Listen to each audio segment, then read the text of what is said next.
Caesar, are you gonna say goodbye to Katrina and Stella? And why would we show up to your show? And look, now you're on my show, mother. Okay, Veronica, let's bring him out. I actually can't believe that you're lowering yourself to that.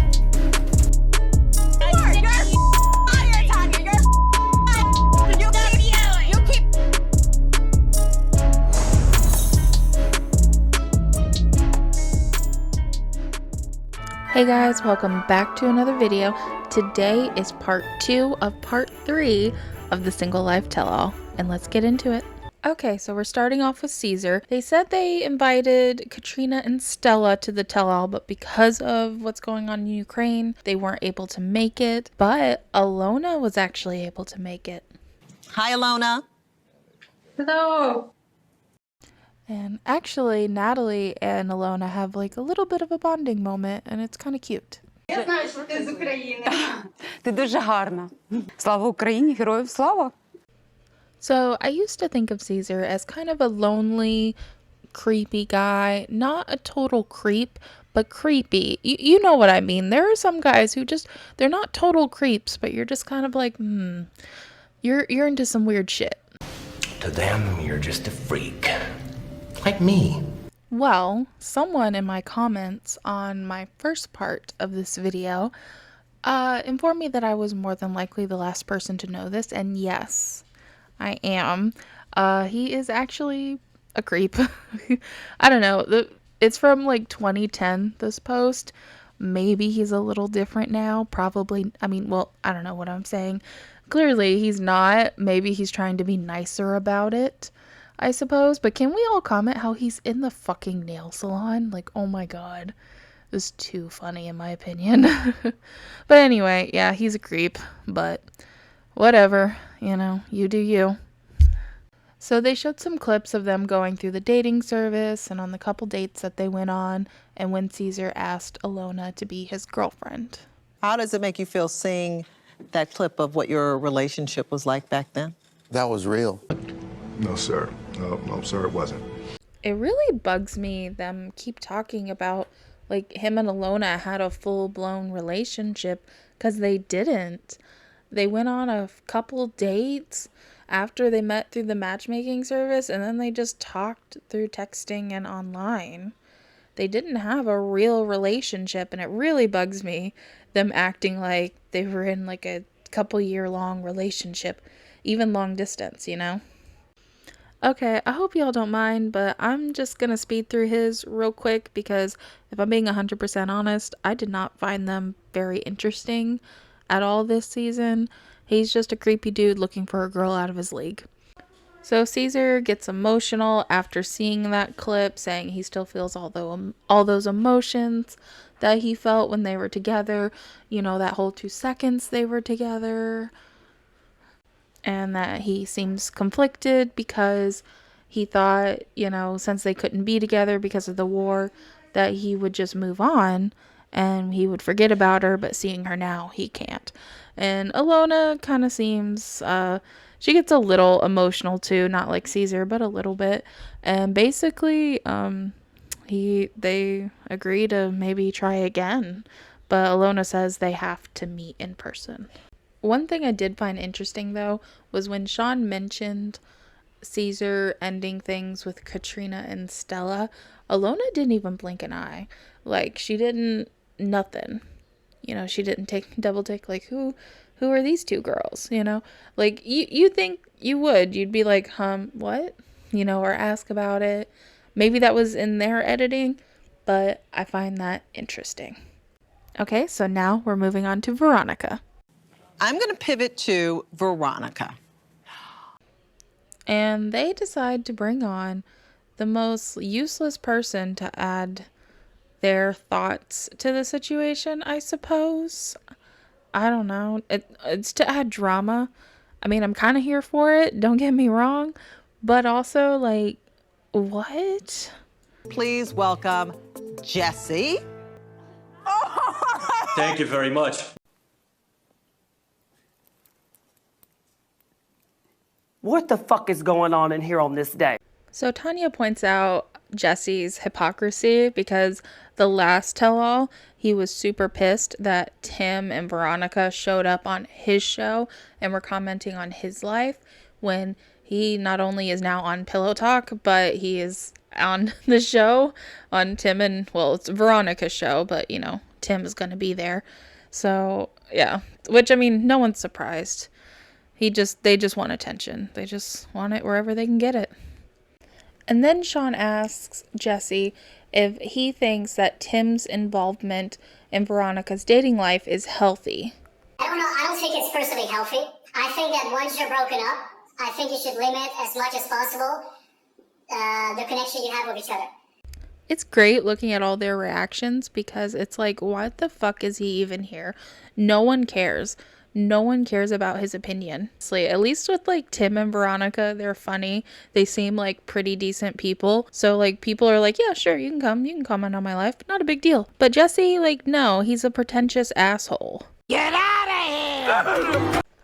Okay, putting Jesse's assholeness aside, I do slightly agree with him. How could you? And it's more so how Sean worded the question. I won't say I necessarily think it's not healthy, but it's definitely too invasive. I honestly think their relationship is great. Being able to co-parent their daughter and stay close to friends is very admirable in my opinion. So, but Tim needs to loosen up the reins a little bit. She needs to go live her life, just like he is. Yeah, it just looks weird, but I definitely understand. So then topic of Jennifer comes up and Jesse has to use every opportunity he can to remind everyone how rich and famous he is by letting them know that she's getting on a plane and they're going to be going to India for vacation very soon. Instead of just being like, oh, she's on a plane right now and, you know, she can't be here. But anyway, Debbie points out that she saw a post, which I also saw this post too, about how they weren't together anymore. And they didn't actually show the post on the show. They did read what it said. This is the actual post for anyone who is curious. Clearly, she's saying they're not together.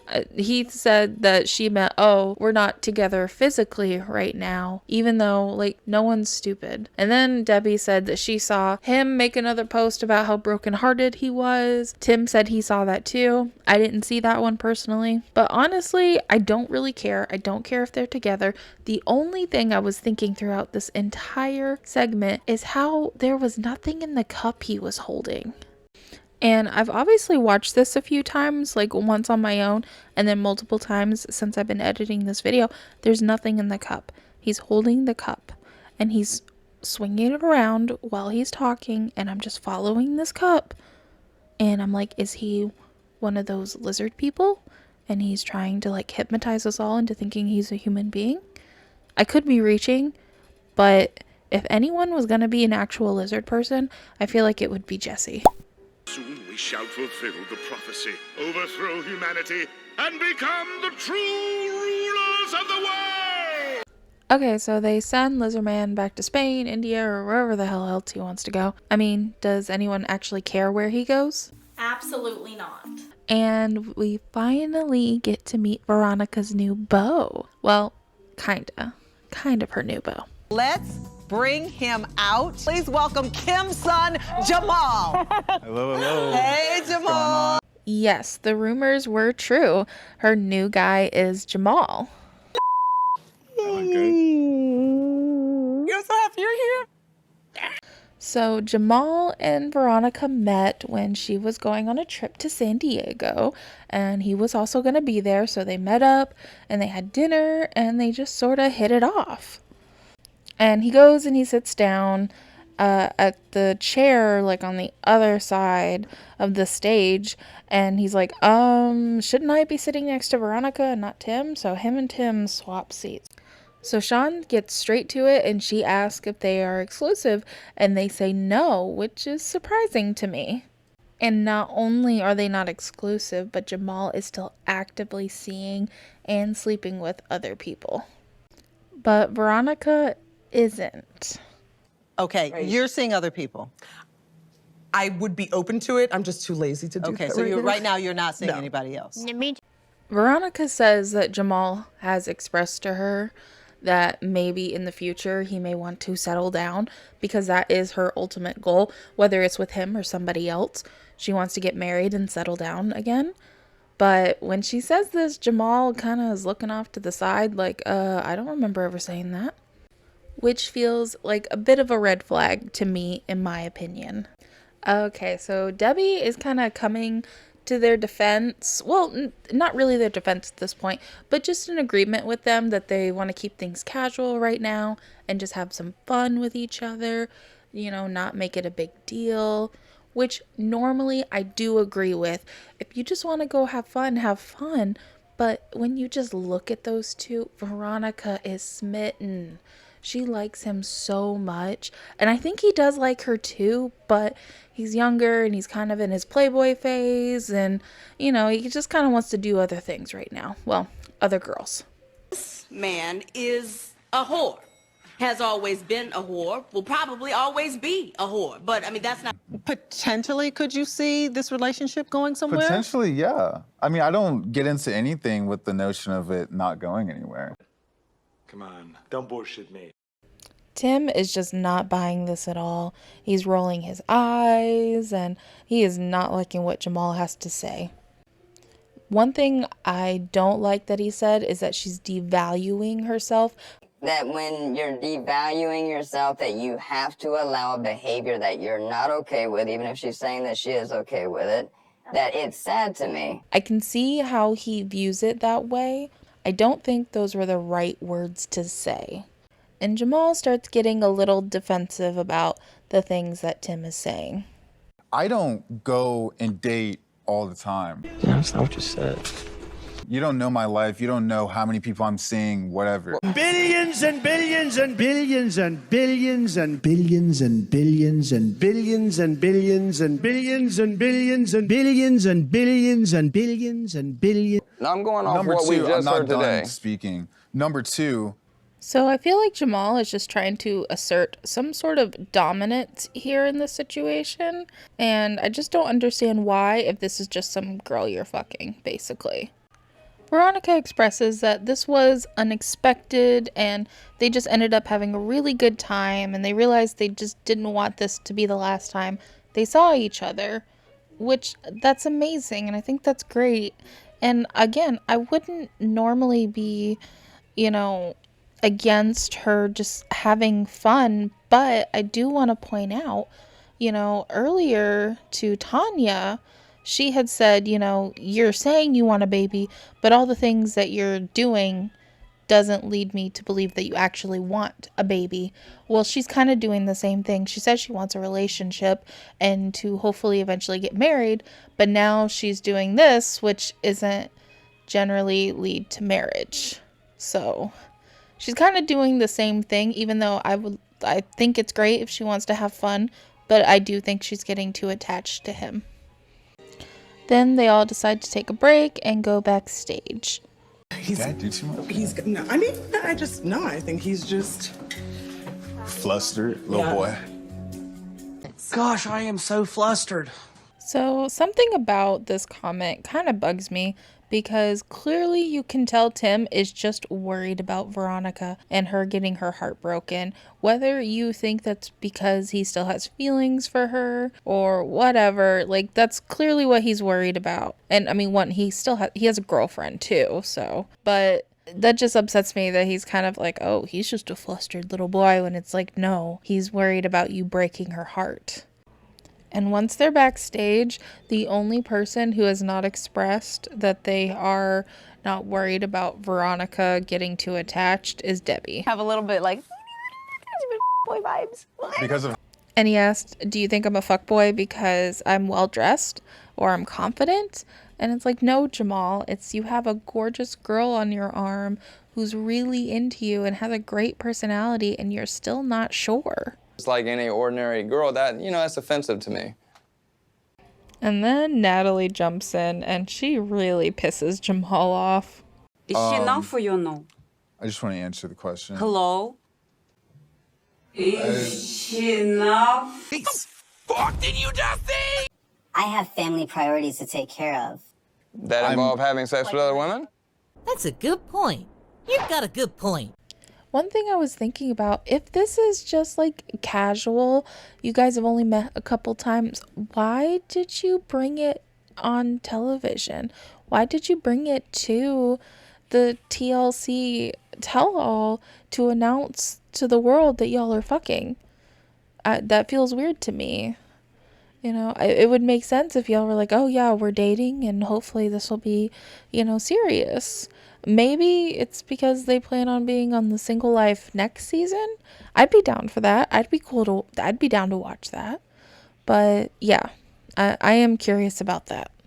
I will give Jamal this. He is not used to being the one under the microscope. You know, he's only been on probably once, twice with his mom. And it was all about his mom. It wasn't about him or anything. So I can understand him being a little defensive. But I do hope he takes what they say into consideration and, you know, consider her feelings just a little bit more despite what she's actually saying. And honestly, I think they might make a cute couple. So I kind of hope this works out, personally. Okay, now we're finally moving on to Tanya. So Sean asked Tanya how her relationship stands with Syngin now, and she says they're pretty good. They do talk, they are friends. She does feel like it is a little unbalanced. She doesn't mind talking to him about like girls he's dating and things like that, but he said he would have a hard time talking about that, and she doesn't understand why. She's like, why can't we just be friends, you know, and talk like friends would? But he still has a hard time separating that. And then they finally bring Syngin out so he can tell his side of things. Please welcome Syngin. Hi, Syngin. So Sean asked how it is seeing Tanya now after all this time. I think Tanya now is actually nice. I don't see it as, oh my God, we should have been together, I miss you. Like, it's like just another person. Sean asked Tanya the same thing, and she says the same thing, that like, oh, you know, he's cool, he still has the long hair, it's nice seeing him. But if you just look at her face, like, she does not look like it's okay seeing him. Yeah, she doesn't look like she really likes what he's saying, that it's not a big deal, you know. Then he starts talking about his new girlfriend, how they're crazy about each other, that it is serious. She lets him be him. They're just wild and they do all sorts of stuff. And she absolutely does not want kids. And he says he is never getting married again. Everyone doesn't want a divorce because she doesn't want you to get married. Of course, Debbie has to put her 2 cents in, just like she does with everything. But they both just laugh it off. And then she asked how he feels about divorce.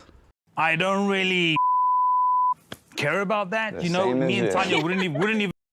So he says the exact same thing as Tanya. But he also says they never would have gotten married if it wasn't for the 90 days and the K1 visa, which Debbie's like, oh, okay. And then Tanya explained, she's like, no, to us, it was more about our commitment to each other, and we would have done more of a commitment ceremony than an actual legal wedding. And Debbie does seem satisfied with that. And I'm just wondering, why the fuck did Tanya never say that before? She just kept saying, I never think about it. I never think about it, which just, again, doesn't feel like a good answer, even in my opinion, even though I do think Debbie should have just been like, okay, whatever, instead of just keeping on it.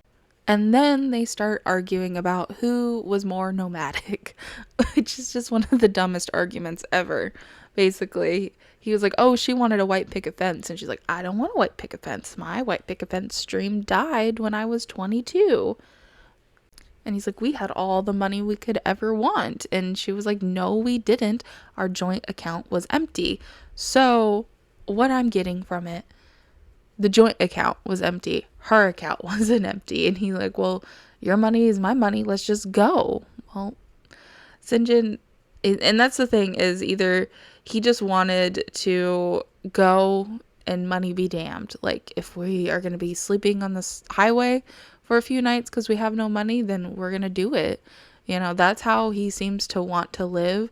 And she wants to go and explore, but she does want to have a little bit of a safety net too. So that's my guess, my take on how this is going. So don't come to me about nomadic life. I've lived my life according to the way I lived it. I'm still trying to get rid of some trauma that I found from you, my relationship. I feel like that's a little unfair because he says the trauma is that he's worried about where he'll be a week from now. And I guess that's my opinion. Maybe that's wrong. You know, I mean, trauma is trauma, but that just feels like, yeah, you should be worried about where you're going to be a week from now, even in your nomadic life. You know, if you want to live that way, you know, people who do that, they're like, I wonder where it's, I don't know. That just feels a little like unfair to me for Tanya. In my opinion. You guys let me know what you think about that comment. You do this and you're the one who started it, Syngin. I believe you've just won your case.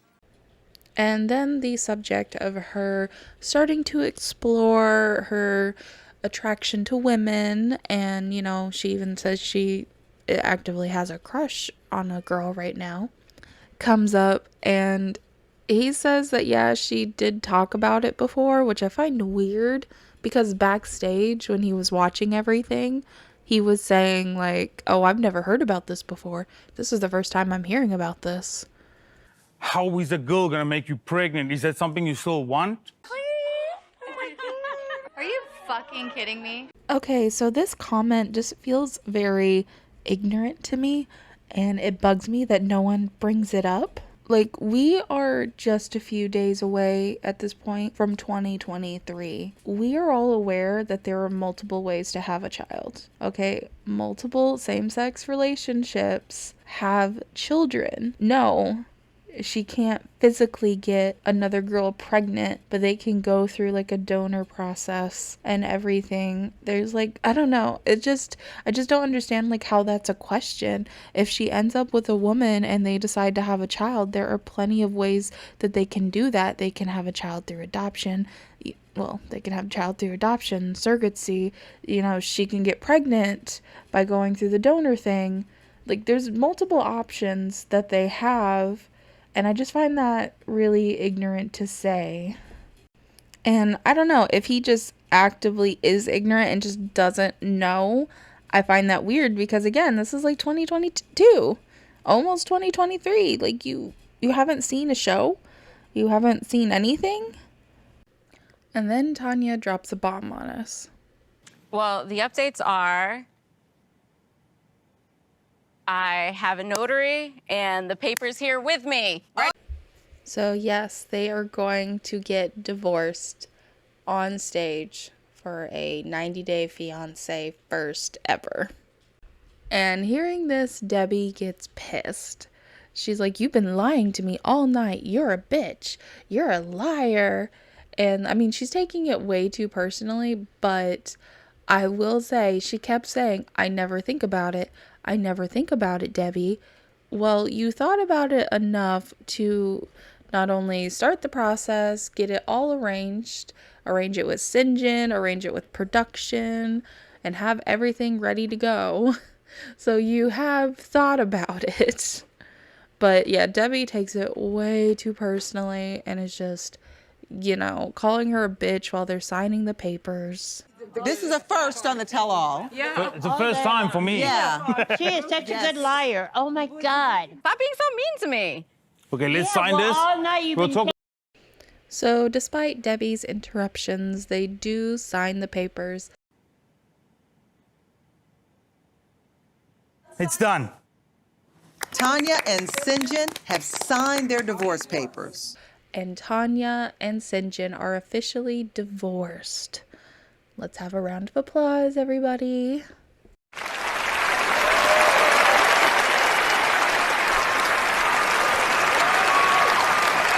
And I like, you know, there's nothing good to replace this moment. It's been a really crazy roller coaster. You know, we've been through a lot coming over here, but it's good. It's good. Yeah. I even feel like, you know, do a cartwheel. I can't do a backflip. But Of course, Syngin had to bring another first to the tell-all stage. But they did have a very sweet moment, and this couple has just always been so chaotic in that way, where they're just fighting and then all of a sudden they're just, they're so loving to each other. And I do admire that about them, that despite all their fights, they're not really shitting on each other as people. They still very much say like, oh, I love you as a person, but they just don't work well together. And that brings an end to the part 3 of the tell-all. But they do go backstage, and Debbie just has to keep up being mad at Tanya. I should have done this after the fun, not going through this whole thing, this whole thing is going on and on and on about it. Now she proves she could even if it wasn't, I wasn't getting divorced, Debbie, today, I still wouldn't get divorced next week. It wouldn't have mattered. Debbie is just being so overdramatic about this. She's taking it personal when it literally had nothing to do with her. She had this planned out before she even came to the show. So Debbie, you need to just, calm down. But don't worry, Tony gets her calmed down pretty quickly, actually. Let it go. Be quiet. Okay. Just calm down. Okay, you're right. I know some people have said Tony has some red flags, and I've heard some other things about him too that I don't really know much about, but I don't think I can really hate a guy who can get Debbie to shut up so quickly. Okay, guys, that is the end of the Single Life Tell-All Part 3. Thank you guys for sticking with me through this one. It's probably gonna be Christmas time when this comes out, so I want to wish everyone a Merry Christmas, a happy holiday. I hope you have a good day, and if you don't celebrate, I hope you get the day off anyway. So anyway, that's all I have for you guys, and I will catch you guys in the next one. Bye. In case I don't see ya. Good afternoon, good evening, and good night.